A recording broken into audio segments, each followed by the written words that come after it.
sale a los 8 días de cuidados intensivos y dura 15 días en el hospital, le dan de alta. No vivíamos en Bogotá, entonces nos tocó pedir alojamiento en la casa de un cuñado, que no había ascensor, entonces le tocó subirse sentado las escalas hasta el segundo piso. Esa fue la peor noche de mi vida porque pues, yo estaba embarazada y tenía que cuidar de él. Él no se podía parar al baño, empezó con fiebre toda la noche y él delira cuando le da fiebre. Y me decía incoherencias como que le colocara la maleta debajo, la maleta que llevábamos de la ropa, pues que le colocara la maleta debajo de la pierna, que porque eso le quitaba el dolor. Entonces yo no sabía más que hacer que llevarle la corriente. Me pidió 5 clases de jugo, toda la noche me la pasé en la cocina haciéndole jugos de la sed que él tenía. Al otro día nos fuimos para el hospital y le sacaron 2 litros de materia de la pierna. Empieza un proceso difícil porque envían los hemocultivos de la pierna, los envían al laboratorio y se dan cuenta que las balas con que lo hirieron tenían cianuro y materia fecal.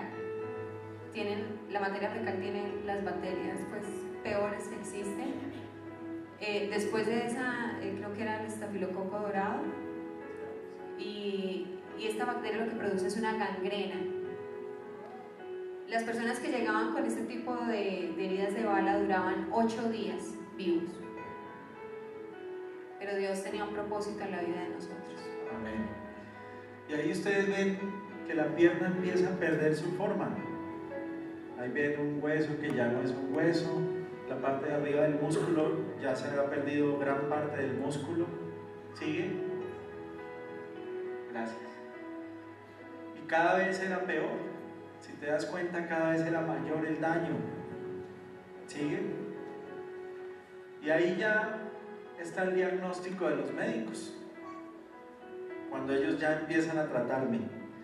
Pero bueno, en ese lapso de tiempo yo estuve con mi esposa tenía que soportar ayudarme a entrar al baño porque yo no podía por mis propias fuerzas movilizarme ni tener un control pleno de mi humanidad y de mis mismos esfínteres por las condiciones en que estaba.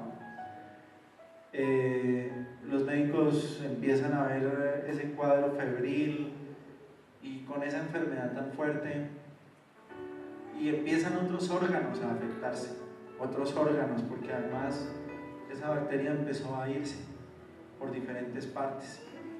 Pero resulta que allí en ese hospital, mientras estuvo mi esposa y después que estuvo mi mamá, había una niña de unos 17 años, 16 años, que ella era cristiana y nos leía la Biblia. Y ella me leía a mí siempre el libro de Job.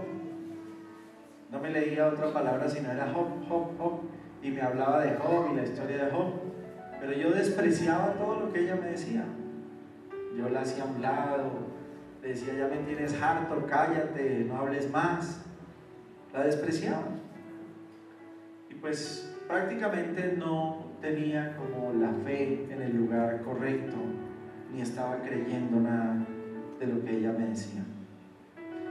Ella un día me acuerdo que me dijo: usted definitivamente tiene que vivirlo para poder aceptar las cosas que yo le estoy diciendo. Imagínense, una muchachita de 17 años. Yo tenía allí una Biblia que me regaló una persona y esa Biblia estaba ahí, permanecía ahí. Después nace Juanita. Bueno, mi esposo, a raíz de esta infección, le tenían que dar un antibiótico que cada ampolla costaba 3 millones de pesos. Le tenían que colocar 2 diarias, una en la mañana, otra en la noche. Pero ni eso quitaba la bacteria que él tenía, o sea, una bacteria que no se moría con nada. Ya llevábamos 5 meses en el hospital. Yo vivía en el hospital, dormía en un sofacama pequeñito. Embarazada. No, él no me dejaba salir, era súper posesivo, súper celoso, y yo era una barrigota así. Si yo me demoraba más de 3 horas ya estaba histérico. Ya nace mi hija, Juana María, nuestra hija, y él no la puede conocer porque pues por la infección que tienen los médicos le dicen que no puede, o sea, no puede ni cargarla ni verla hasta que él no esté totalmente sano, porque es peligroso en un recién nacido. Con mi suegra, pues yo hablo con ella porque él se queda solo y a mí me preocupaba que se quedara solo porque él era, o sea, tenía mucho dolor en su pierna, tenían que poner morfina, él a veces quería irse, desesperado ya de estar tanto tiempo en el hospital, quería suicidarse porque había una enfermera que además le daba ideas, le decía, ¿sí sabe que de aquí se suicidó uno, se tiró por esa ventana? ¿Es cierto?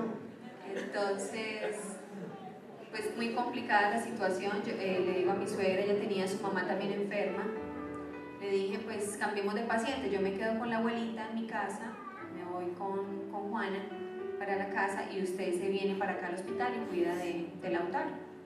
Así hicimos y ya empezó el proceso. Y allí, estando ya sin mi esposa y sin la niña, porque de todas maneras ella embarazada, había unos momentos en que a mí me motivaba mucho cuando estaba consciente, cuando tenía mis estados de conciencia, poder hablarle a la niña y jugar con la niña, y hablábamos juntos con ella. Entonces eso te motiva, máxime cuando tú sabes que te estás muriendo. La habitación donde yo estaba olía podrido, a picho, esa es la palabra. La gente tenía que entrar con una bata, con tapabocas. Yo olía mal. Y uno sintiendo ese olor y esas cosas, y ella soportó esto. Después llega mi mamá y empieza el proceso ya cuando los médicos, el doctor afanador, que fue quien me trató, viene y me dice un día, me dice, le tengo una buena y una mala noticia. Yo le dije, bueno, dígame la buena para ver si me motivo. Me dice, bueno, la buena es que hay una prótesis alemana que la da una fundación que se llama la Fundación Otto Bock, y esa prótesis pues le va a permitir tener una movilidad en la rodilla, en su pie, y va a poder volver a volar y ejercer sus funciones de vuelo.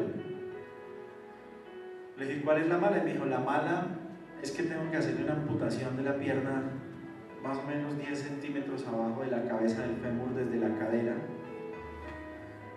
Pero el problema es que usted tiene una infección muy fuerte. Ya, si quieres seguir más adelante, ya la pierna estaba muy mal.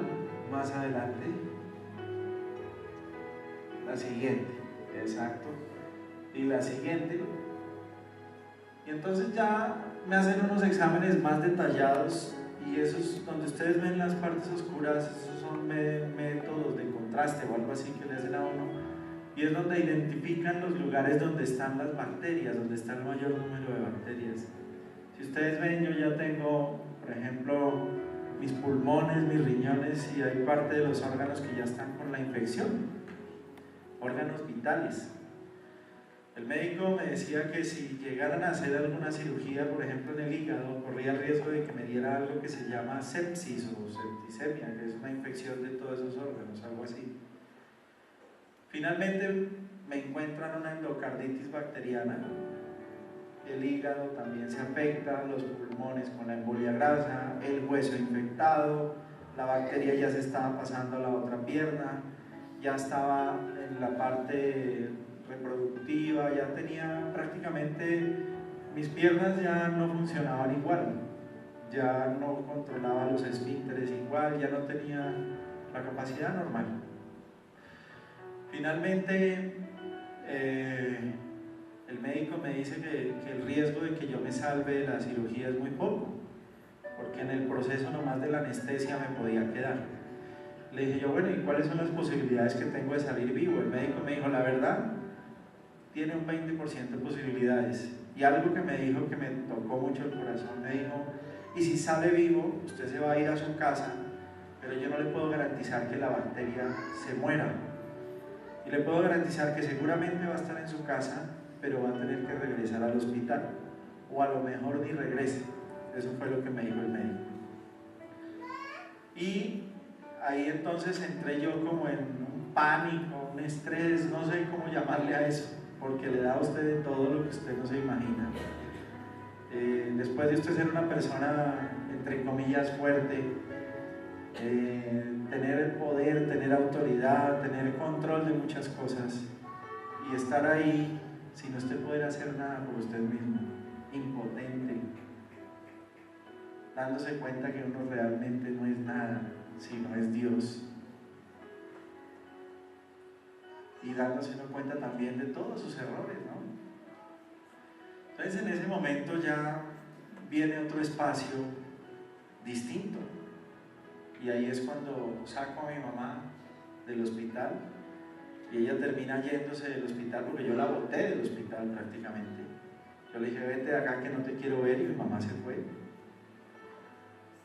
Y ese día mi esposa va y me visita, lloro con ella, abrazados, le pido perdón, le digo cosas y lloro y lloro y lloro y lloro por un extenso tiempo, y ella vuelve y se va para la casa.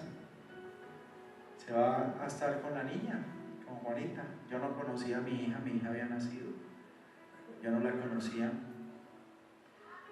Y esa noche del estrés, no sé, pero ese día fue cuando más me empezó a molestar el tema del corazón. Entonces me bajaron por allá y me reanimaron en una sala donde hacen reanimación, cosas de esas, cuando usted está muriendo y está